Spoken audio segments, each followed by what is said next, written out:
इस वर्ष श्रावण मास का आरंभ हो चुका है, अतः वैदिक एवं सनातन पद्धति के अनुसार जो भी निर्देश इस माह में पूजन के दिए गए हैं उसका हमको पालन करना चाहिए। वैदिक साहित्य के अनुसार श्रावण के माह में भगवान शिव का यथाशक्ति पूजन करना चाहिए। पूजन पंचोपचार विधि से भी हो सकता है और षोडशोपचार विधि से भी हो सकता है। अपनी श्रद्धा और सुविधा के अनुसार इस पूजन को किया जा सकता है। इस वर्ष 4 सोमवार आएंगे। हमारे वैदिक साहित्य के अनुसार श्रावण माह के प्रति सोमवार का व्रत रहना आवश्यक है, अथवा इस दिन व्रत न रह सकें तब भी पूजन करना श्रेष्ठ होगा। श्रावण सोमवार में पूजन की विधि क्या है, इस पर भी हम थोड़ा सा प्रकाश डाल सकते हैं। विधि बहुत साधारण और सीधी है। भावना पूजा करने की, भगवान के प्रति समर्पित होने की होनी चाहिए। प्रातःकाल उठकर स्नान आदि से निवृत्त होकर भगवान शिव के मंदिर जाकर, अन्यथा अपने घर में ही पंचोपचार पूजा की जा सकती है। पंचोपचार पूजा में विशेष कराया है धूप, दीप, नैवेद्य, पुष्प और जल, अर्थात जल से भगवान को स्नान कराइए, पुष्प उनको अर्पित कीजिए, दीप जलाइए, धूप दीजिए और नैवेद्य में जो भी हो सके वो देना चाहिए। नैवेद्य प्रसाद सोमवार में अन्न का नहीं चढ़ेगा।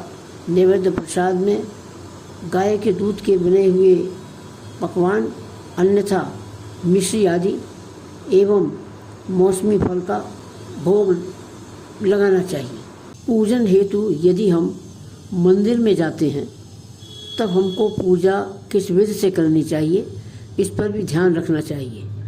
मंदिर में जाने के पश्चात सर्वप्रथम हमको गणेश जी का पूजन करना चाहिए। गणेश जी का पूजन और उनकी स्तुति इस प्रकार से करनी चाहिए, जैसे कि गजाननम भूतगणाधि सेवितम कपित्तजम्बू फलचार भक्षणम उमासुतम विश्वविनायकम। इस मंत्र से, इस श्लोक से करने की यदि इच्छा है तो इससे करिए, अन्यथा साधारण पूजा करने का विधान है। भगवान गणेश को जल अर्पित करें, टीके में उनको सिंदूर चढ़ाएं, कलावा चढ़ाएं, पुष्प यदि हैं तो पुष्प चढ़ाएं। तत्पश्चात उनको जो भी श्रद्धानुसार प्रसाद रूप में भोग लगा सकते हैं, मिश्री का, मौसमी किसी फल का, अन्यथा कोई और मिष्टान का भोग वो लगाने के पश्चात शंकर जी की पूजा करनी चाहिए। शंकर जी की पूजा जल से स्नान, पंचामृत से स्नान, दूध से स्नान, फिर जल से स्नान कराने के पश्चात चंदन लगाकर उनको जनेऊ, वस्त्र आदि समर्पित करने चाहिए। प्रसाद में मौसमी फल देना चाहिए, परंतु हर हालत में हमको बेलपत्र का प्रयोग पूजन में अवश्य करना चाहिए।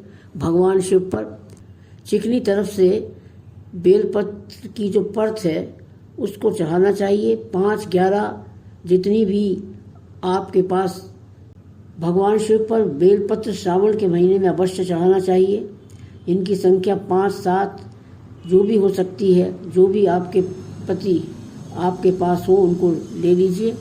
उसके पश्चात सीधी तरफ से, अर्थात जहाँ चिकनी तरफ हो बेलपत्र की, वहाँ से चंदन लगाकर बेलपत्र की पत्तियों पर भगवान शिव के मस्तक पर लगाना चाहिए।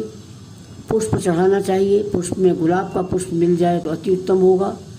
तत्पश्चात चावल, उसके पश्चात प्रसाद में या तो गाय के दूध के बने हुए पकवान, अन्यथा मिश्री या बताशों का प्रसाद लगा सकते हैं। और अधिक श्रद्धा के अनुसार हमको मौसमी फलों का भी प्रसाद भगवान शंकर को लगाना चाहिए। माता पार्वती की पूजा करनी चाहिए। स्नान कराकर सिंदूर से उनका तिलक लगाकर, यथाशक्ति वस्त्र आदि देकर और प्रसाद लगाकर उनकी पूजा के पश्चात कार्तिकेय भगवान का इसी प्रकार से पूजन करना चाहिए।